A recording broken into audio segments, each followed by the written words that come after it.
Selamat pagi bosku, jumpa kembali bersama saya Cecilia dari Pilar Mas Investindo Sekuritas. Touch your heart, touch your profit.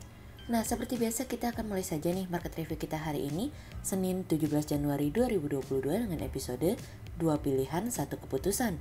Maka dari itu jangan kemana-mana ya bosku, tetap di channel Pilar Mas Investindo Sekuritas.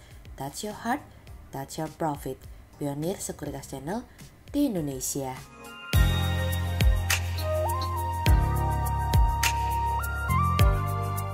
Seperti biasa kita akan mulai dari Global Economics Calendar. Ada berita dari US Retail Sales Advance month on month yang turun dari sebelumnya 0,2% menjadi minus 1,9%. Kemudian ada dari US Import Price Index month on month yang turun dari sebelumnya 0,7% menjadi minus 0,2%.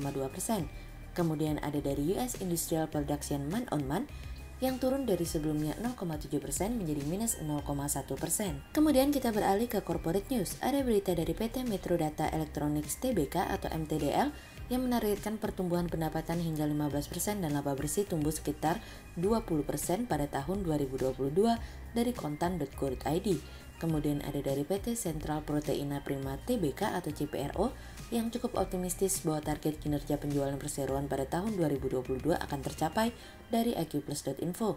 Kemudian ada dari PT Bank Syariah Indonesia Tbk atau BSI yang menambah outlet prioritas untuk nasabah dengan aset mulai dari 500 juta rupiah di Tower Jakarta dari iqplus.info. Kemudian pada perdagangan hari Jumat tanggal 14 Januari 2022, IHSG ditutup menguat sebesar 35 poin atau 0,53% ke level 6.693. Sektor teknologi, consumer cyclicals, energy, finance, industrials, property bergerak positif dan mendominasi kenaikan IHSG kali ini. Investor asing mencatatkan pembelian bersih sebesar 141 miliar rupiah. Kemudian kita akan masuk ke market review kita hari ini. Cerita hari ini akan kita awali dari Bank Korea bersiap kita. Pada akhirnya Bank Sentral Korea Selatan menaikkan tingkat suku bunganya sebesar 25 BPS dari sebelumnya 1% menjadi 1,25%. Gubernur Bank Sentral Korea Selatan mengatakan akan memberikan ruang untuk terjadinya kenaikan tingkat suku bunga yang lebih banyak pada waktu yang akan datang. Hal ini memberikan gambaran bahwa Bank Sentral Korea Selatan cemas akan 3 hal mengenai inflasi, COVID, dan kenaikan tingkat suku bunga The Fed. Bank Sentral Korea Selatan sendiri mengatakan bahwa mereka memproyeksikan inflasi akan tetap berada di atas 3% untuk waktu yang cukup lama, dan hal ini merupakan alasan utama kenapa Bank Sentral Korea Selatan menaikkan tingkat suku bunga kemarin atau naik ke tingkat yang lebih tinggi. Lee mengatakan bahwa The Fed tengah bersiap untuk menaikkan tingkat suku bunga pada bulan Maret, dan Bank Sentral Korea Selatan juga akan berada selangkah lebih maju dalam kenaikan tingkat suku bunga The Fed untuk menjaga stabilitas di pasar. Untuk menahan gejolak volatilitas tersebut, Bank Sentral Korea Selatan berkeinginan untuk menaikkan tingkat suku bunga Korea Selatan sebanyak 3 kali tahun ini. Untuk Dewan Bank Sentral Korea Selatan juga berencana untuk mengalokasikan anggaran tambahan untuk melangkah maju dengan menaikkan tingkat suku bunga. Dengan dukungan kebijakan fiskal pemerintah, maka kenaikan tingkat suku bunga pinjaman akan terjaga supaya tidak terjatuh dan tidak meningkatkan gagal bayar.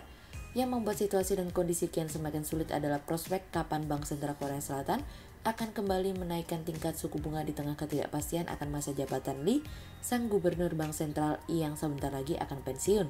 Tidak hanya gubernur Bank Sentral yang akan melakukan penggantian, namun pemilihan presiden juga masih membuat pengganti Lee semakin abu-abu.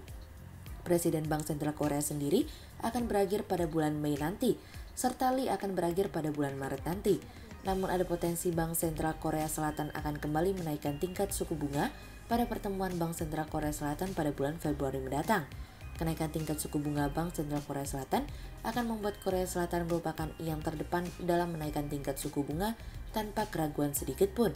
Berbeda dengan kita yang masih maju mundur dan sebatas formalitas, Lee mengatakan bahwa pergerakan tingkat suku bunga akan memberikan bank sentral lebih banyak ruang untuk terfokus kepada masalah dalam negeri dalam memutuskan sebuah kebijakan, namun potensi kenaikan dari tingkat suku bunga The Fed memberikan pertimbangan penting tersendiri bagi Bank Sentral Korea. Sejauh ini kami melihat pemulihan ekonomi sedang berjalan dengan sangat baik, bahkan lebih baik dari yang bisa diperkirakan. Oleh sebab itu kami meyakini bahwa variabel COVID-19 masih bisa dikendalikan, begitupun dengan inflasi dan kenaikan tingkat suku bunga The Fed. Oleh sebab itu selama semuanya masih bisa terukur, kami meyakini bahwa volatilitas pasar mungkin akan bisa lebih terjaga dalam rentang tertentu. Kemudian cerita selanjutnya datang dari makanan dan minuman. Utilisasi pabrik yang mulai terlihat pulih dan berada di atas 70% menjadi katalis positif sejalan dengan berlanjutnya tren pemulihan dari industri dalam negeri. Berdasarkan data dari Asosiasi Industri Minuman Ringan, perbaikan dari utilitas pabrik terdorong oleh momentum Natal dan Tahun Baru. Utilitas dan kapasitas produksi minuman ringan kembali ke angka 70% hingga 75% pada kuartal 4 2021 dan diproyeksikan masih melanjutkan adanya kenaikan di tahun ini. Ketua Umum Asrim Triyono Prijososilo mengatakan produksi minuman ringan pada tahun ini diprediksi tumbuh 9,3% menjadi 7 miliar liter. Pada tahun lalu produksi cenderung stagnan di angka 6,4 miliar liter, tak berubah dari posisi 2020. Adapun angka produksi sebelum pandemi COVID-19 atau pada 2019 tercatat mencapai 8 miliar liter. Untuk 2022 harapannya dapat tumbuh ke kisaran 7 miliar liter dinilai sudah cukup baik. Sementara itu tantangan jangka pendek pada tahun ini adalah penyebaran COVID-19 varian Omicron di Indonesia. Pembatasan pergerakan yang terlampau ketat seperti pada tahun lalu diharapkan tidak terjadi kembali pada tahun ini sehingga pertumbuhan industri dapat dimaksimalkan. Kami melihat pada 2 bulan pertama tahun ini permintaan diproyeksikan akan melandai sebelum kemudian terjadi peningkatan pada Maret karena menyambut persiapan Ramadan dan Lebaran. Kemudian cerita selanjutnya datang dari insentif. Penyaluran insentif pada dunia usaha di tahun 2022 menjadi fokus pelaku pasar terkait efektivitas stimulus terhadap dampak pemulihan. Saat ini sektor yang telah mengalami pemulihan seperti manufaktur, perdagangan, pertanian, dan pertambangan dinilai sudah cukup kuat untuk dapat melanjutkan pertumbuhannya. Beberapa sektor yang masih menjadi perhatian dari pemerintah yaitu transportasi umum dan pariwisata. Adapun dalam anggaran PEN 2022, insentif perpajakan masih akan disalurkan dalam klaster penguatan pemulihan ekonomi. Program-program pada klaster tersebut terdiri dari 3 program PEN 2021 yang dileburkan seperti insentif pajak, dukungan UMKM dan korporasi, serta program prioritas. Pemerintah menetapkan pagu sebesar Rp414,1 triliun untuk PEN 2022, sebesar Rp141 triliun disalurkan untuk klaster program penguatan pemulihan ekonomi. Pemerintah berkomitmen untuk menjamin ketersediaan pasokan dan stabilitas harga pangan pada awal 2022. Saat ini langkah antisipasi guna memastikan ketersediaan pangan seperti operasi pasar menjadi upaya pemerintah dalam menjaga stabilitas harga. Selain menjaga stabilitas harga pangan, pemerintah juga mendorong digitalisasi pasar dengan penggunaan transaksi non-tunai di pasar tradisional.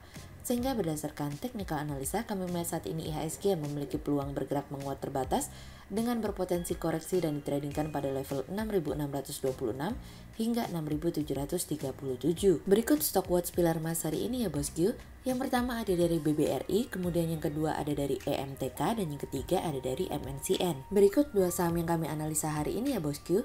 Yang pertama ada dari ASI atau PT Astra International Tbk yang mencatatkan penjualan mobil selama 2021 melonjak 81,14% dibandingkan dengan periode yang sama tahun lalu. Tumbuh signifikan penjualan mobil tentunya memberikan kontribusi positif pendapatan untuk segmen penjualan kendaraan mobil.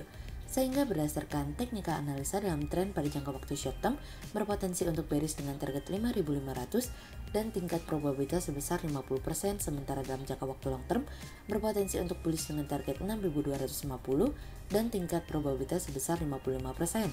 Kemudian yang kedua ada dari CPRO atau PT Sentral Proteina Prima Tbk yang cukup optimistis bahwa target kinerja penjualan perseroan pada tahun 2022 akan tercapai, di mana manajemen menargetkan penjualan tahun 2022 meningkat 5 hingga 10% dengan target penjualan mencapai di atas 8,5 triliun rupiah dan net income sekitar 500 miliar rupiah. Rencana realisasi target tersebut dari penjualan pakan, terutama dari peningkatan penjualan pakan hewan kesayangan dan pakan budidaya perikanan. Sehingga berdasarkan technical analisa dalam tren perjangka waktu short term berpotensi untuk bearish dengan target 83 dan tingkat probabilitas sebesar 32%, sementara dalam jangka waktu long term berpotensi untuk bearish dengan target 67 dan tingkat probabilitas sebesar 68%. Berikut kami akan menampilkan 40 saham pilihan dari pilar emas.